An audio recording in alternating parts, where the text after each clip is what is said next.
Hello and welcome back प्यारे बच्चों। पिछले कुछ दिनों से आपके बुक पोर्शन की क्लास हो रही थी। मैंने सोचा बीच में ग्रामर की क्लास भी करवा दिया जाए। देखो, टेंस की थ्योरी मैंने करवा दिया था, उसके बाद फिर मैंने उसके ट्रिक्स करवाए और आज मैं आपके लिए मल्टीपल चॉइस क्वेश्चन लेकर आया हूं। लेकिन ये वो सवाल हैं जो 2018 से लेकर 2025 यानी इस साल तक एग्जाम में पूछे गए हैं। ये सभी क्वेश्चन सिर्फ और सिर्फ टेंस वाले टॉपिक से हैं। 18 से लेकर 25 तक टेंस के जितने भी क्वेश्चंस पूछे गए, मुझे लगता है लगभग 90 क्वेश्चंस होंगे जो पूछे गए होंगे। वो सारा क्वेश्चन मैं इस टॉपिक में कवर करने वाला हूं, इस आज की क्लास में कवर करने वाला हूं। और आज जो मैं डिस्कस करने वाला हूं उसको मैंने दो हिस्सों में बांटा है। सबसे पहले आपको तो ये जानना चाहिए कि पैटर्न क्या होता है। Type of question asked in exam, यानी किस तरह के सवाल एग्जाम में पूछे जाते हैं, जो मैं आपको अभी बताऊंगा। और इसके बाद टेंस के जो क्वेश्चंस हैं 2018 से लेकर 25 तक, ये पूरा टेंस का क्वेश्चन बैंक आपको मैं कवर कराने वाला हूं इस वीडियो में। उससे पहले मैं चाहता हूं कि जो भी बच्चे हैं इस वीडियो को लाइक कर दें, चैनल को सब्सक्राइब कर दें और इस वीडियो को शेयर जरूर कर दें। आप अगर नहीं जानते ओके इंग्लिश एकेडमी को तो जान लीजिए, 2020 से लेकर 25 तक पूरे बिहार में जिसने भी फर्स्ट रैंक हासिल किया होगा ओके इंग्लिश एकेडमी से, उसने अपने लैंग्वेज पेपर की तैयारी की होगी। और उस कोर्स का नाम है टॉपर्स कोर्स, जिसको इन बच्चों ने ज्वाइन किया। तो आप सारे बच्चे इस टॉपर्स कोर्स से जुड़ जाइए। चलिए अब इस वीडियो को स्टार्ट करते हैं। सबसे पहले मैंने आपसे कह ही दिया है कि हम ये दो चीज डिस्कस करेंगे, जिसमें सबसे पहला होगा type of question asked in exam, यानी एग्जाम में किस तरह के सवाल पूछे जाते हैं। ये सबसे पहली चीज है जो मैं अभी डिस्कस करने वाला हूं। तो मैंने पिक किया है 2025 का ही सवाल, यानी इस साल जो एग्जाम में पूछा गया मैंने उसी को पिक किया है। आप देखेंगे, अगर आप साइंस वाले क्वेश्चन की तरफ जाएंगे, अगर आपके पास साइंस एंड कॉमर्स को जो पूछा जाता है, अगर ये क्वेश्चन बैंक आपके पास है, आप जाइए उसको आप टर्न कीजिए, पलटिए, आप देखेंगे ये एक सवाल आपको मिलेगा, I always dot dot the poor. ये जो सवाल है इसको आप कैसे सॉल्व करेंगे? तो देखो, मैं अपने बच्चों से कहता हूं कि देखो, जब भी एडवर्ब ऑफ फ्रीक्वेंसी मिले, यानी ये जो टाइम एक्सप्रेशन है, जैसे ऑलवेज है, समटाइम्स है ना, नेवर है, अगर ये सब आपको मिलता है तो आंख बंद करके आप वर्ब के पहले या पांचवें फॉर्म का यूज करेंगे। इसके अलावा और भी बहुत सारे वर्ड्स हैं जहां पर हमें सिंपल प्रेजेंट को, यानी वर्ब के पहले या पांचवें फॉर्म को यूज करना होता है। तो वो मैंने टेंस ट्रिक वाली वीडियो में बता दिया है कि सिंपल प्रेजेंट का यूज हम कहां कहां पर करते हैं। तो जैसे ही मेरे बच्चों की नजर पड़ेगी ऑलवेज पे, वो आंख बंद करके वर्ब का पहला या पांचवा फॉर्म लगाएंगे। डिपेंड करेगा आपके सब्जेक्ट पर। आपके सब्जेक्ट में अब आप ये बताइए कि हेल्प होना चाहिए या हेल्प्स होना चाहिए। कौन स्टूडेंट बताएंगे यहाँ पे, हेल्प होगा या हेल्प्स होगा? आई में तो हेल्प होगा। क्यों? क्योंकि आई यू वी दे में वर्ब का पहला फॉर्म लगता है। I help, you help, we help, they help. चलो आगे बढ़ते हैं। He has properly dot dot the rules and regulations, मतलब उसने नियम कानून को अच्छे से समझ लिया है। अब यहां पर एक सवाल आता है कि हम कौन से वर्ब के फॉर्म का यूज करेंगे। हम वर्ब के पहले फॉर्म का यूज करेंगे, या हम इन्फिनिटिव का यूज करेंगे, या हम वर्ब के थर्ड फॉर्म का यूज करेंगे, या फिर हम यहां पर वर्ब के चौथे फॉर्म का यूज करेंगे? कुछ नहीं करना होता। मैं अपने बच्चों से कहता हूं, बेटा ये देखो, वो लगाओ। जैसे ही तुम्हारी नजर हैज, हैव या हैड पर पड़ती है तो कुछ नहीं करना है, आंख बंद करना है, वर्ब के थर्ड फॉर्म का यूज करना है। तो अब जैसे ही हमें हैज पे नजर पड़ी, हमें थर्ड फॉर्म लगाना है, तो जो यहां पर रूट वर्ब है ना, वो है अंडरस्टैंड, और अंडरस्टैंड का जो थर्ड फॉर्म होता है वो अंडरस्टूड होता है। दैट्स व्हाई सी इसका आंसर है। 2025 के ये दो सवाल थे, मैंने बड़ी आसानी से आपको करवा दिया है। ए टू जेड क्वेश्चन अगर आप टेंस का बनाना चाहते हैं तो आप टॉपर्स कोर्स से जुड़िए, वहां सारी चीजें सिस्टेमैटिकली मैंने ग्रामर के लगभग हर टॉपिक का टेंस वो ट्रिक बना रखा है। Tense trick, voice trick, narration trick, gerund trick, है ना, question tag trick, article trick, preposition trick, ये सब वहां पे आपको मिलेगा। तो चलिए, ये तो मैंने आपका करवा दिया और अब बारी है टेंस के क्वेश्चन बैंक की।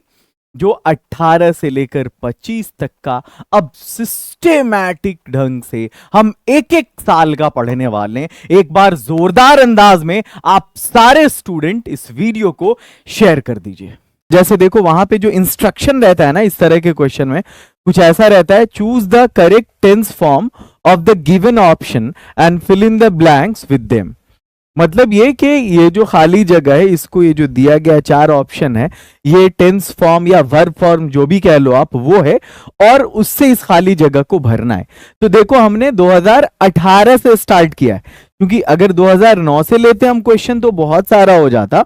और दूसरी सबसे बड़ी चीज ये है कि 2009 से लेकर जो 2017 तक का क्वेश्चन है ना उसमें ऑप्शन नहीं है, उसमें ऑप्शन नहीं है। 2018 से ऑप्शन स्टार्ट है और यहां देखो 2018 के बाद फिर आपको 2019 का क्वेश्चन मिलेगा, उसके बाद फिर यहां पर 2020 का क्वेश्चन मिलेगा, 20 के बाद फिर आपको 21 का, 21 के बाद यहां पर 22 का, 22 के बाद फिर 23 का और 23 के बाद फिर 24 का। पहला सवाल आई dot dot here since morning. अब यहां से देखो ट्रिक का खेल शुरू होता है। कुछ ग्रामर मुश्किल है, ये जो तुम्हारे लगभग क्या बोलते हैं 50 क्वेश्चंस होते हैं ना, इस 50 क्वेश्चन में से समझो कि लगभग तुम्हारा 30 क्वेश्चन ग्रामर का होता है और 20 क्वेश्चन तुम्हारे बुक का होता है। ये बात एक एक बच्चे अपने दिमाग में अटा लो इस बात को। जो 50 क्वेश्चन तुम बनाते हो उस 50 क्वेश्चन में 30 ग्रामर का होता है, यानी 60% क्वेश्चन ग्रामर का होता है और 40% क्वेश्चन बुक का होता है।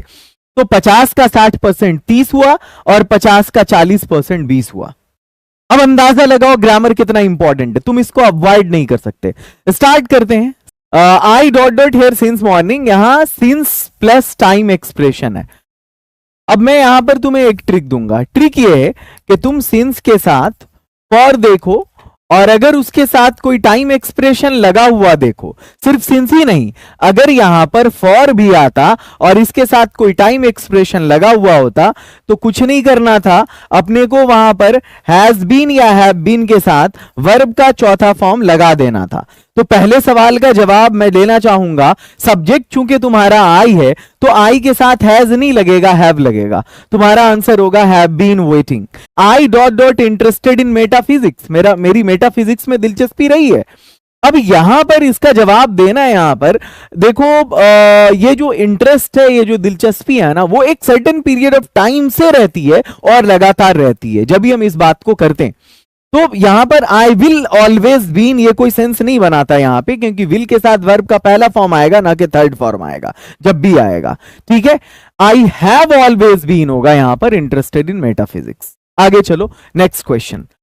माई ब्रदर डिड नॉट, मैंने कहा था कि तुमको अगर डिड के साथ, डिड ही नहीं, डिड के साथ अगर डू मिले, डज मिले, कुछ भी मिले तो आने वाला जो खाली जगह है ना वर्ब का पहला फॉर्म लेगा।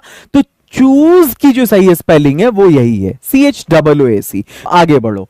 इसको बना लेने के बाद मैंने सारे क्वेश्चंस को शामिल नहीं किया है, बट इसमें से मैक्सिमम क्वेश्चन अगर तुमसे नहीं बनते तो तुम समझो कि अभी तुमने ढंग से पहला टॉपिक भी नहीं पढ़ा है।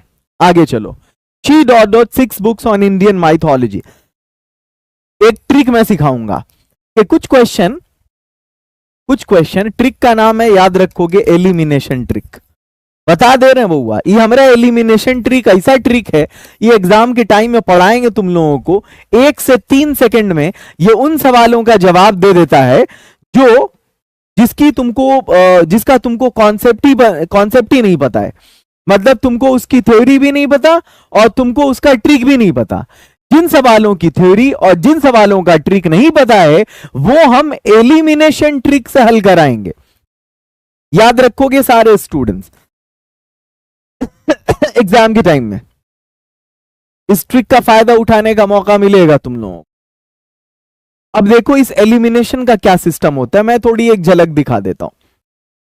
विल जब भी आएगा ना वर्ब का पहला फॉर्म लगेगा, ये थर्ड फॉर्म है तो ये मेरा आंसर नहीं होगा। एलिमिनेशन का मतलब होता है मेरा आंसर कौन नहीं है, बस ये समझो। Be written, she be written, ये कोई सेंस नहीं बनाता तो इसको छांट दो। अब बचता है हैव या हैज। डिपेंड करेगा तुम्हारे सब्जेक्ट पे, शी में हैज लगेगा, बी तुम्हारा आंसर है। आगे चलो, he has been absent Monday. Monday ये जो है सर्टेन टाइम है, और जब निश्चित टाइम की बात करेंगे, फिक्स टाइम की बात करेंगे, तब वहां पर हम लगाते हैं सिंस। सिंस। और अब कहोगे सर ये 3 डेज ये भी तो फिक्स है, खाली जगह 3 डेज और खाली जगह मंडे। अब तुम बताओ किसमें सिंस लगाओगे, किसमें फॉर लगाओगे? तो देखो, कोई अगर ये कहे कि मेरा भाई 3 दिनों से बीमार है, या मेरा दोस्त 3 दिनों से यहां नहीं आ रहा है, या सपोज सोनम 3 दिनों से क्लास से एब्सेंट है, तो ये जो 3 दिनों से है ना, इसमें फॉर लगाते। क्यों? क्योंकि पता ही नहीं कि 3 दिन पहले कौन सा दिन था।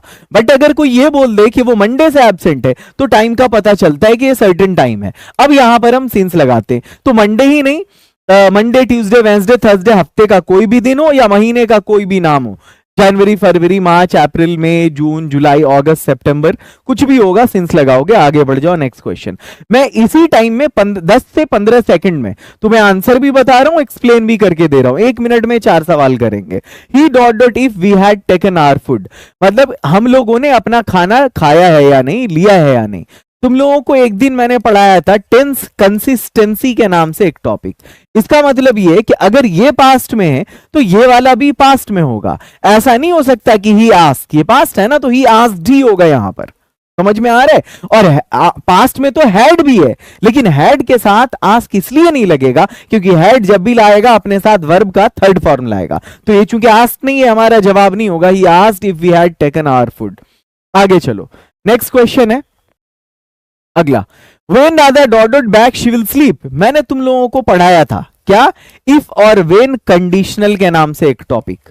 और मैंने कहा था इफ वेन कंडीशनल का मामला ये होता है कि जिधर इफ वेन होता है उधर हम वर्ब का पहला या पांचवा फॉर्म लगाते हैं, और दूसरी तरफ शैल या विल प्लस वी1 लगाते हैं।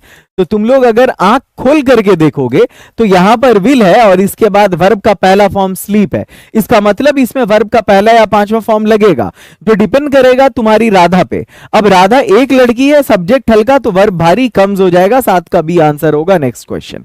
यहां पे तुम्हारी नजर पड़ रही है लास्ट पर। तुम्हारी नजर अगर लास्ट पे पड़े, तुम्हारी नजर अगो पे पड़े, तुम्हारी नजर प्रीवियस के साथ कोई टाइम एक्सप्रेशन पे पड़े, तुम्हारी नजर किसी हिस्टोरिकल इवेंट पे पड़े, तो इन सब केसेस में क्या करेंगे, हम वर्ब का सेकंड फॉर्म लगाएंगे। तो ये बाई का सेकंड फॉर्म बॉट होगा। आगे बढ़ जाओ। कमलेश हैज बीन, चाहे हैज बीन हो या हैव बीन हो या फिर हैड बीन हो, इस तीनों में से कुछ भी होगा। बीन के बाद यहां पर वर्ब का चौथा फॉर्म आएगा, तो रिपेयरिंग तुम्हारा आंसर होगा। 10वें क्वेश्चन में आओ। आई डॉट डॉट स्पीक स्पेनिश, ये निगेटिव सेंटेंस है। अब आई में डज कभी नहीं लगता, आई में हैव तब लगेगा जब यहां पर थर्ड फॉर्म होगा, इसलिए हमारा आंसर ये भी नहीं होगा।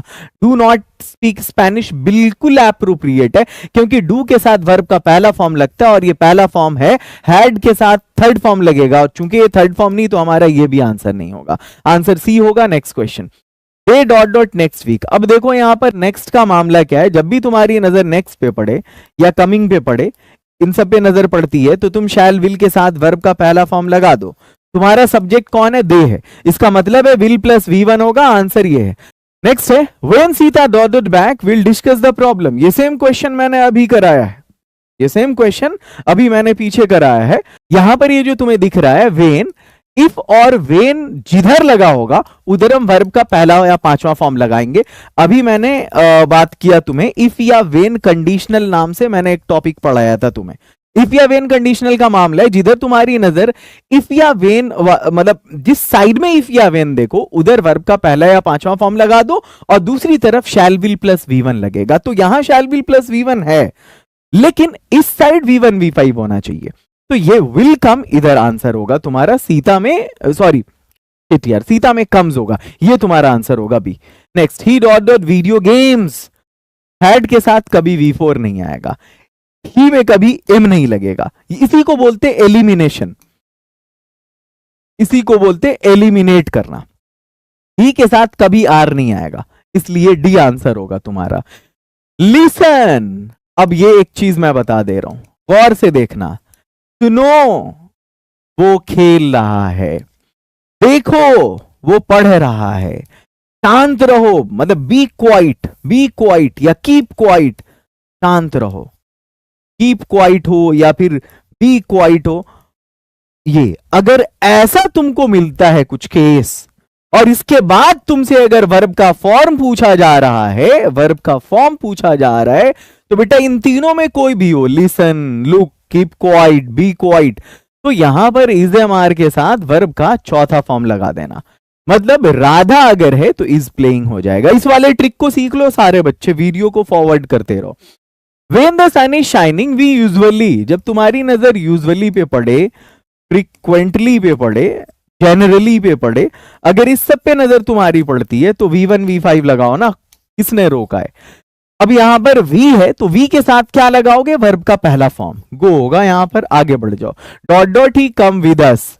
अब यहां पर ये जो कम है ये वर्ब का पहला फॉर्म है। देखो टेंस में सारा मामला मेन वर्ब का होता है। ये जो 5 फॉर्म है V1 V2 V3 V4 V5, इसी के इर्द गिर्द सारा सवाल घूमेगा। Dot dot he come with us, come में वर्ब का पहला फॉर्म है। अब यहां पर ही के साथ तुम क्या लगाओगे, he will he come with अस, एकदम सही है, कहीं आगे बढ़ने की जरूरत ही नहीं, क्योंकि इज में चौथा फॉर्म लगेगा और यहां पर चौथा फॉर्म है नहीं। टू ही में कभी लग नहीं सकता है, ही में कभी हैव लग नहीं सकता है। आगे चलो, दैट्स स्ट्रेंज, बड़ी अजीब बात है, आर्ट किड्स नहीं होगा, आर किड्स होगा, dot dot watch TV serials, मतलब दैट्स स्ट्रेंज, बड़ी अजीब बात है ये, अच्छी बात है, मतलब अचंभित होकर के कि हमारे बच्चे टीवी सीरियल्स नहीं देखते, do not watch TV serials. 20 का क्वेश्चन शुरू करते हैं। हमने 18 19 कर लिया, यस्टरडे पे नजर पड़े, अगो पे नजर पड़े, लास्ट पे नजर पड़े, V2 लगाओ तो विजिटेड तुम्हारा आंसर होगा। नेक्स्ट क्वेश्चन, यस्टरडे फिर से वही बात है। देखो अब तुम ऐसा नहीं कि एक ही साइंसी वाले को यस्टरडे यस्टरडे पूछ दिया, एक ही साल का 2 बार यस्टरडे वाला सवाल है, तो हो सकता है कि आर्ट्स वाले को भी पूछो एक सवाल इसमें से, क्योंकि साइंस आर्ट दोनों के क्वेश्चन को मैंने शामिल किया है। यस्टरडे होगा, वेंट होगा यहां पे। अगला है, you dot dot get a new dress tomorrow, tomorrow होगा, शैल विल लगाओ, यू में विल लगाओगे और वर्ब का पहला फॉर्म होगा। Next, I am, is am are, was were, मैंने कहा था वर्ब टू बी होगा, V4 लगाओगे, एकदम बच्चे वाला सवाल है, ABCD है ये। John dot dot in hospital for 2 weeks, since for के साथ जब टाइम एक्सप्रेशन आएगा, has been plus has been या हैव बीन, हैज बीन या हैव बीन के साथ बेटा V4 लगाएंगे, हैज बीन या हैव बीन और इसके साथ वर्ब का चौथा फॉर्म, आंसर होगा हैज बीन लाइंग। अगला, द टीचर, यस्टरडे पे नजर पड़ रही है, V2 लगाओ, टॉट तुम्हारा आंसर होगा। He dot dot classical music for 4 hours every day, हाँ ये एवरी डे आए या ऑलवेज आए या फिर ऑफन आए, ये सब अगर आता है तो ये सब फ्रीक्वेंसी ऑफ टाइम कहलाता है। ये जो ऑलवेज, ऑफन, समटाइम्स, नेवर, ये सब है। और इसके साथ तुम एवरीडे, डेली, इसको भी शामिल कर लो। ये देखो हैबिचुअल एक्शन की बात करता है, तो हैबिचुअल एक्शन हो या फिर कोई यूनिवर्सल ट्रूथ हो, या तो तुम हैबिचुअल एक्शन की बात करो या बेटा तुम यूनिवर्सल ट्रूथ की बात करो। इन केसेस में क्या करना होता है, वर्ब का पहला या पांचवा फॉर्म लगाना होता है, आपके सब्जेक्ट पे डिपेंड करता है। एक और ट्रिक मैंने दिया था, सब्जेक्ट हल्का वर्ब भारी, सब्जेक्ट भारी वर्ब हल्का, सब्जेक्ट हल्का है तुम्हारा वर्ब भारी होगा। Practices will be the correct answer. Rita dot dot to the radio is listening होगा, क्योंकि हैज के साथ वर्ब का थर्ड फॉर्म लगता है। एम कभी भी रीता में नहीं लगेगा, हैड के साथ कभी भी वर्ब का थर्ड फॉर्म लगता है, जबकि ये चौथा फॉर्म है। आगे चलो, प्लीज बी क्वाइट, मैंने कहा था, अभी जस्ट पीछे बोला है मैंने, बी क्वाइट जब भी हो उसमें क्या करेंगे, इज एम आर के साथ V4, तो आई में एम डूइंग हो जाएगा। Next question, choose the correct sentence, जी हाँ चूज द करेक्ट सेंटेंस में भी आता है ये टेंस का question. I am going now एकदम सही है, आई गोइंग नाउ इसका कोई सेंस ही नहीं बनता, क्योंकि कोई ना कोई हेल्पिंग वर्ब होना चाहिए। आई गॉन नाउ इसका भी कोई सेंस नहीं। आई विल, जब भी विल आएगा आता है ना उसके साथ वर्ब का पहला फॉर्म लगता है, तो ये भी गलत है। तो आप लोग ये बताइए कि आपको जो मैं अभी समझा रहा हूं, ये सारे ट्रिक्स बता रहा हूं, कैसा लग रहा है, कमेंट सेक्शन में जरूर बताइए। और आपके पास अगर ये किताबें नहीं है तो समझो कुछ कमी है। हर वो स्टूडेंट जो टॉपर्स हैं उनके पास ये किताब रेनबो राइडर जो 12th इंग्लिश की बुक है ये है, और हिंदी के लिए ये तरंग वाली बुक है। अगर आपके पास नहीं है तो अभी के अभी आप अपने डिस्ट्रिक्ट में जाइए, वहां जो भी बड़े बुक स्टॉल्स हैं आपको वहां ये किताब मिल जाएगी। बिहार के 3800 जिले में मेरी ये किताबें मिलती हैं। अगर आप चाहें तो आप ऑनलाइन भी ओके इंग्लिश एकेडमी के नंबर्स पर कांटेक्ट करके क्वेरी कर सकते हैं कि आपके डिस्ट्रिक्ट में ये किताब कहां मिलने वाली है। और अगर आप इस बार 8 से रखे हुए 26 में एग्जाम दे रहे हैं तो मिशन 26 से जुड़िए, जहां सारे पेपर्स की तैयारी बहुत कम फीस में आपको करवाई जाएगी।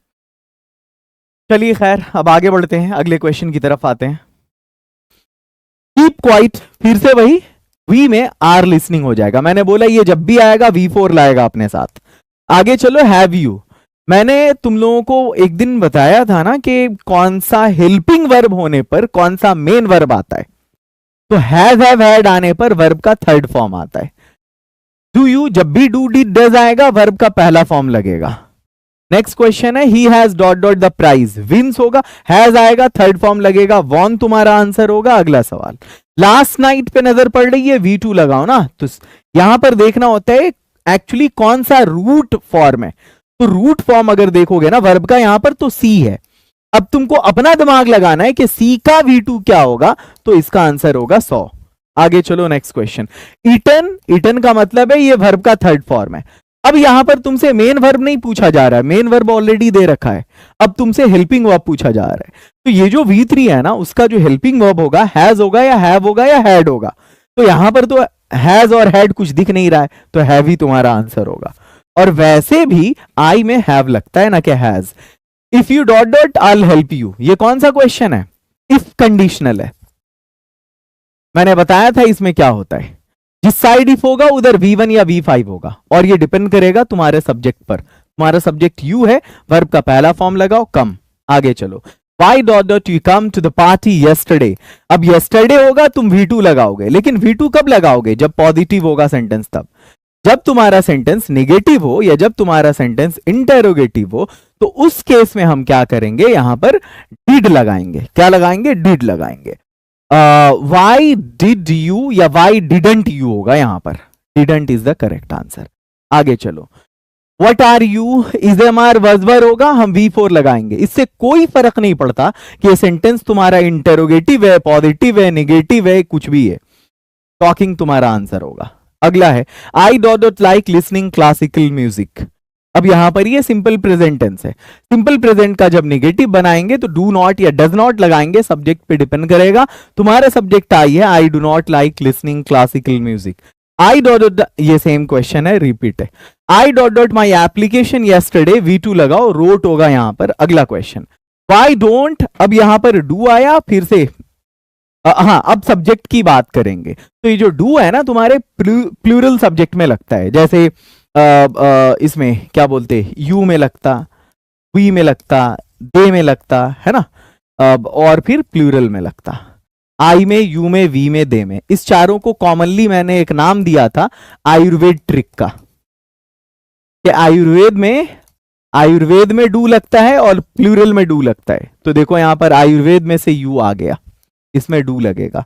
इस सब को समझने के लिए ट्रिक्स को लगातार आना पड़ेगा और टॉपर्स कोर्स से जुड़ना होगा, जो ओके इंग्लिश एकेडमी डाउनलोड करके दिखेगा तुमको। आई dot dot taken my camera, यहां पर टेकन V3 है, आई में हमेशा हैज या हैव लगता है ना, हैज हैव में से हैव लगेगा।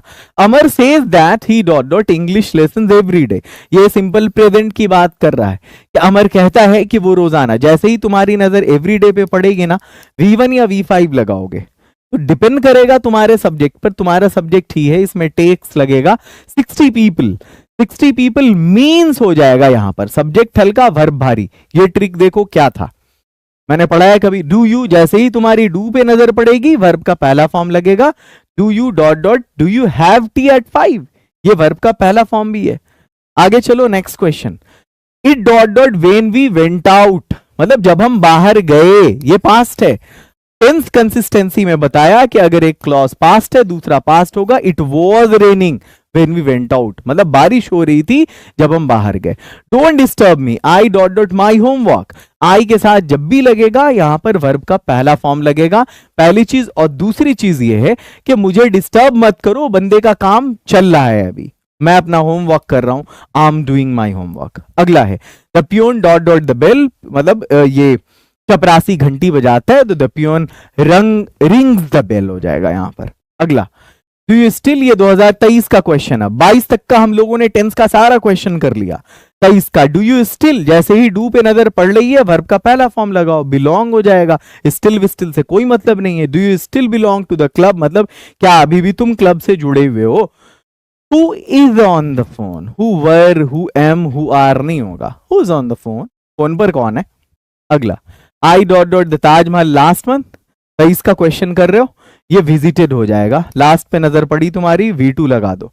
फिर यस्टरडे पे नजर पड़ी, V2 लगा दो। मतलब the wine dot dot heavily yesterday, हवा कल बहुत तेज बही, तो द वाइन क्या हो जाएगा, ब्लोन हेवीली यस्टरडे।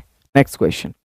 अगला, my cycle did not dot dot brakes, मेरी साइकिल में ब्रेक नहीं है। डिड के साथ वर्ब का पहला फॉर्म लगेगा और पहला फॉर्म हैव है यहां पर। ये इस साल का क्वेश्चन है, इस साल जो पूछा गया है, दिस ईयर।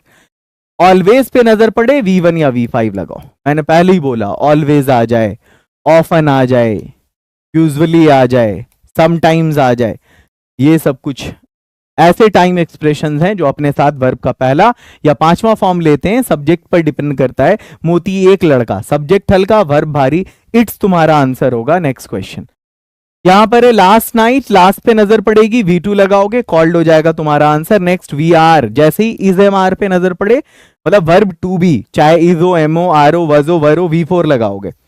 चलिए अब हम 2025 की तरफ आते हैं। हमारा पहला सवाल है, I always dot dot the poor. सही आंसर क्या होगा, हेल्प, हेल्प्ड, हेल्पिंग या हैज हेल्पिंग। अब मैं आपको बता दूं, अच्छा हाँ, ये क्वेश्चन मैंने आपको स्टार्टिंग में भी बताया था, जहां पर मैंने आपको क्वेश्चन का पैटर्न डिस्कस किया था कि किस तरह से क्वेश्चन पूछे जाते हैं एग्जाम में। वहां पर मैंने इस सवाल को लिया था। ये साइंस एंड कॉमर्स का क्वेश्चन है 2025 का, और मैंने आपसे कहा था कि अगर आपकी नजर ऑलवेज, ऑफन, समटाइम्स इस पे पड़ती है तो आप आंख बंद करके वर्ब का पहला या पांचवा फॉर्म लगाएंगे, डिपेंड करेगा आपके सब्जेक्ट पे, इसलिए हेल्प इसका सही जवाब होगा। आगे बढ़ते हैं। अच्छा, साइंस एंड कॉमर्स जब भी बोला कर, साइंस एंड आर्ट्स अगर मैं बोलूं और कॉमर्स ना बोलूं, तो कॉमर्स वाले बच्चे को नाराज नहीं होना है, क्योंकि मैं साइंस जब बोलता हूं तो इसके साथ कॉमर्स भी आ जाता है, क्योंकि जो साइंस का सवाल होता है ना, वही कॉमर्स का सवाल होता है। और मैं अभी जितने भी क्वेश्चंस आपके सामने लाया हूं, इसमें से कुछ क्वेश्चंस ऐसे हैं जो साइंस एंड कॉमर्स वालों को पूछे गए और कुछ ऐसे क्वेश्चंस हैं जो आर्ट्स वालों को पूछे गए। मैंने यहां पर मेंशन इसलिए नहीं किया है कि ऐसा ना हो कि साइंस वाले बच्चे आर्ट्स वाले का नहीं पढ़ें, आर्ट्स वाले बच्चे साइंस वाले का नहीं पढ़ें, तो आपकी तैयारी कमजोर हो जाएगी। क्योंकि ऐसा नहीं है कि अगर क्वेश्चन साइंस में इस साल पूछा गया है, साइंस कॉमर्स में, तो अगले साल आर्ट्स में नहीं पूछा जाएगा, इसकी कोई गारंटी नहीं होती। अरे सिलेबस सेम है, टॉपिक सेम है, तो अच्छा है ना, प्रैक्टिस के लिए और ज्यादा क्वेश्चंस आ जाएंगे। साइंस वाले आर्ट्स की प्रैक्टिस कर लेंगे, आर्ट्स वाले साइंस की प्रैक्टिस कर लेंगे, और दोनों अपनी अपनी प्रैक्टिस तो कर ही रहे हैं। ठीक है, तो आपके पास नंबर ऑफ क्वेश्चंस बढ़ जाएंगे, तो और अच्छी बात है। He has properly dot dot the rules and regulation. मैंने बोला जहां हैज आएगा हम इसके साथ वर्ब का थर्ड फॉर्म लगाएंगे, अंडरस्टूड आंसर हो जाएगा।